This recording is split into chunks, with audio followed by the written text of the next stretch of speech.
There is a weed growing in ditches and along roadsides across 49 states. If you crush its leaves in water, it foams. Real foam. The kind you see in a bottle of dish soap. It lathers on skin. It cleans fabric. It has done this for over 2,000 years. The global soap industry generates more than $50 billion a year selling you what this plant does for free. And by the end of this video, you will know how to make your own soap from a single weed that never stops growing back. Walk into any museum conservation lab in Europe. Watch the specialists working on medieval tapestries and ancient silk garments. They are not using commercial detergent. They are not using the same soap you buy at the grocery store. They are using a plant, a root boiled in water. The foam it produces is gentle enough to clean fabrics that are 500 years old without damaging a single fiber. Curators at some of the most respected institutions in the world trust this plant more than they trust any product on a store shelf. Now, go back further, 2,000 years further. In ancient Rome around 70 AD, a Greek physician named Dioscorides compiled one of the most important medical texts in human history. He called it De Materia Medica, Gain Prith. In its pages, he documented a plant used for washing wool and cleaning skin. The same plant, the same foam, the same function. 20 centuries ago, physicians already understood what it could do. In medieval England, there was an entire profession built around cleaning wool. These workers were called fullers. Their job was to wash, thicken, and finish raw wool before it could be made into clothing. The plant they depended on became known as fuller's herb. The surname Fuller exists today because of this trade. Millions of people carry a last name that traces directly back to a wild plant that made soap. Monasteries across Europe grew it in dedicated garden beds, alongside rosemary and chamomile and lavender. It was not decorative. It was essential. Monks used it to clean their robes, wash their skin, and treat respiratory ailments. Every monastery garden had a section for healing plants and a section for cleaning plants. This one served both purposes at the same time. When English colonists crossed the Atlantic in the 1600s, they packed it on their ships. Not as a curiosity, but as a survival tool. Animal fat was precious in the New World. Rendering fat into soap required time, fuel, and resources that early settlements could not always spare. But this plant required nothing. No fat, no lye, no rendering, just roots and water. They planted it near their homes. It spread. It naturalized. It never left. Today, it grows wild in every state in the continental United States. It grows across Europe. It grows across parts of Asia.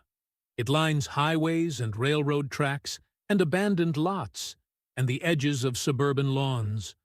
Most people who see it assume it is just another roadside weed with pink flowers.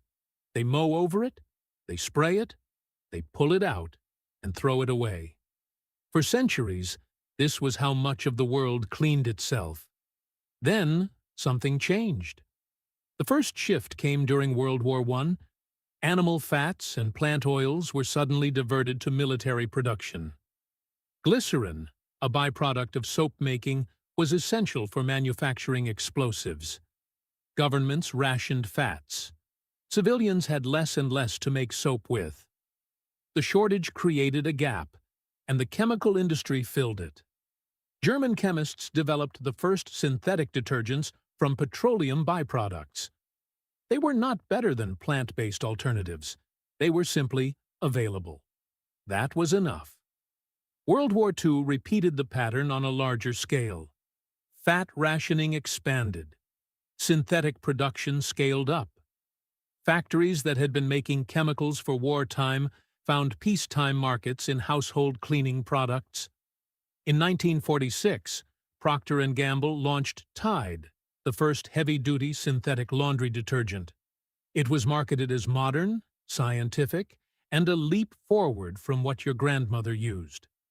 Television ads showed gleaming white shirts and smiling housewives. The message was clear. The old ways were primitive, and the new ways were progress. By the 1950s, petroleum-derived surfactants dominated every shelf in every store, in every American town.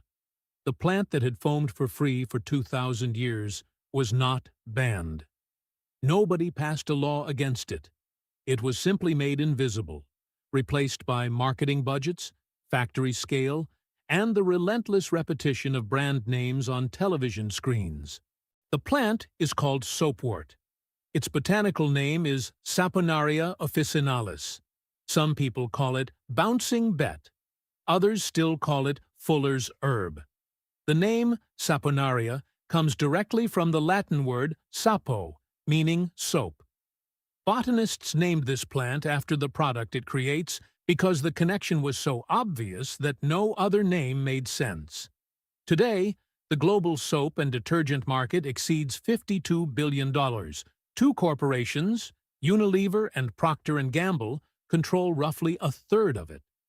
Every bottle of shampoo, every bar of soap, and every jug of laundry detergent on the shelf depends on one of two things: petroleum feedstocks or palm oil plantations. Both come with supply chains that stretch across oceans. Both require extraction, refining, processing, packaging, shipping, and marketing. Both generate repeat purchases every 2 to 4 weeks for the rest of your life. Now consider what soapwort actually does at the molecular level. The roots and leaves contain compounds called saponins. A saponin molecule has two ends. One end attracts water, the other end attracts oil and grease. When you agitate the plant material in water, these molecules reduce the surface tension of the liquid and trap oils inside tiny bubbles of foam. This is not folk magic. This is the exact same mechanism behind every commercial surfactant ever manufactured. The same chemistry, the same physics, the same result. Except the plant makes it for free in a ditch. The roots contain up to 10% to 20% saponins by dry weight, depending on the season. This natural concentration provides an incredibly efficient, mild cleansing profile that museum conservators rely on for delicate historical preservation. Fabrics that would be destroyed by sodium lauryl sulfate are safely cleaned with a plant that grows along railroad tracks. Sodium lauryl sulfate, that is the synthetic surfactant in most of the soaps and shampoos you have used your entire life.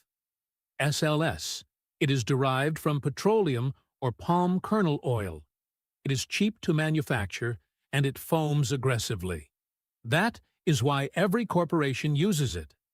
Research in dermatological literature has consistently documented that SLS irritates skin at concentrations above 2%. Most commercial shampoos contain between 10 and 25%. Dry scalp, contact dermatitis, and a disrupted skin barrier are not rare side effects. These are predictable outcomes of washing your body with an industrial surfactant every single day. Soapwort contains no SLS, no petroleum derivatives, no palm oil, no synthetic fragrance, and no microplastics. The foam it produces biodegrades within hours. It does not accumulate in waterways. It does not strip the natural oils from your skin. It does not require a warning label. Traditional European folk medicine used topical soapwort washes to soothe irritated skin. Herbalists across England and France prescribed it for dry, irritated skin for hundreds of years, while ancient herbalists occasionally brewed it as an expectorant. Modern toxicology warns against ingesting raw soapwort tea as high concentrations of saponins are severe gastrointestinal irritants. Modern laboratory analysis has confirmed that saponin compounds demonstrate antimicrobial activity against certain bacteria and fungi. The old herbalists were not guessing. They were observing results and repeating what worked. But here is the part that explains why you have never heard of this plant. A weed that self-propagates through underground rhizomes cannot generate repeat seed sales. You plant it once. It comes back every spring. It spreads on its own. It expands its territory year after year without any input from you. No corporation benefits from that transaction. A surfactant that requires no factory cannot generate processing revenue. There is no extraction step to patent, no purification technology to license, no encapsulation method to protect. A person with a pot of water and a handful of roots can produce soap in their own kitchen. No quarterly earnings improve when that happens. A cleaning agent that grows in a roadside ditch cannot be branded, packaged, or placed on a shelf with a barcode.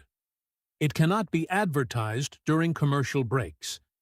It cannot sponsor a television show. It cannot fund a marketing campaign that teaches 3 generations of consumers to reach for a plastic bottle instead of walking outside. The $52 billion soap industry depends on you buying the same product every few weeks for the rest of your life. Soapwort breaks that cycle permanently. One planting, one season of establishment, then soap for decades. Your children inherit the patch, and their children inherit it after them. The plant does not stop. The economics of forgetting are simple. Companies fund what they can sell. Researchers study what companies fund. Consumers buy what appears on shelves. A plant that threatens the entire supply chain at every single link simply never appears. It is not suppressed, it is ignored. And in a market economy, being ignored is just as effective as being banned. But the plant does not care about revenue models. You can grow soapwort yourself. It thrives in USDA hardiness zones 3 through 9. That covers most of the continental United States and most of Europe. It tolerates poor soil. It tolerates clay. It tolerates drought once its roots are established. It tolerates partial shade, though it prefers full sun. It grows 1 to 2 feet tall with clusters of pink or white flowers from midsummer through early fall. Start with seeds or root divisions. Root divisions establish faster. Plant in spring after the last frost.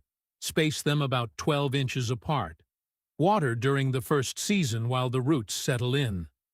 After that first year, stop worrying about it. The plant adapts to local rainfall. It does not need fertilizer. It does not need pesticides. It does not need you. One warning, it spreads. The underground rhizomes push outward season after season. A single planting becomes a colony. Some states and regions classify it as invasive for exactly this reason. If you want to contain it, plant it in a raised bed or a bordered area. If you do not care about containing it, simply let it go. Within 3 years, you will have more soapwort than you could ever use. To make soap, harvest the roots in autumn when saponin concentration is at its peak. Dig up a portion of the root mass. Chop it into small pieces. Simmer the pieces in water for about 30 minutes. Strain the liquid. What remains is soap. It lathers. It cleans. It works on skin and hair and dishes and delicate fabrics. Use it the same day or store it in the refrigerator for up to a week. The leaves work too. They are less concentrated than the roots, but still functional. Crush a handful of fresh leaves in a bowl of water. Agitate with your hands. Foam appears. Use it immediately for washing hands or light cleaning. No boiling required. No preparation. Just a leaf and water. Dried roots store for years if kept in a cool, dry place. When you need soap, boil a handful. One autumn harvest provides enough root material for months of use. A permanent planting provides soap for the rest of your life, and every life that follows yours. This is what 2,000 years of reliability looks like. Not a product cycle, not a subscription, not a plastic bottle shipped from a factory on another continent. A plant that returns every spring without permission. A plant that foams when you crush it, and cleans when you use it, and spreads while you sleep. The Romans knew. The medieval fullers knew. The monastery monks knew. The colonial settlers knew. 500 million people across history washed their clothes and their skin and their wool with this exact plant. And then a war took the fat away, and a corporation filled the gap. And 3 generations grew up reaching for a bottle instead of reaching for the ground. The soapwort does not know any of that. It just grows. It pushes its rhizomes through another inch of soil. It opens another cluster of pink flowers.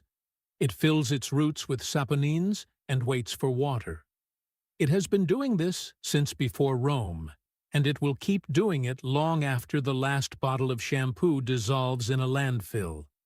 If this story changes how you view the weeds in your garden, please subscribe and like the channel. We are uncovering the history they tried to bury. Plant the future. The next treasure will be revealed soon.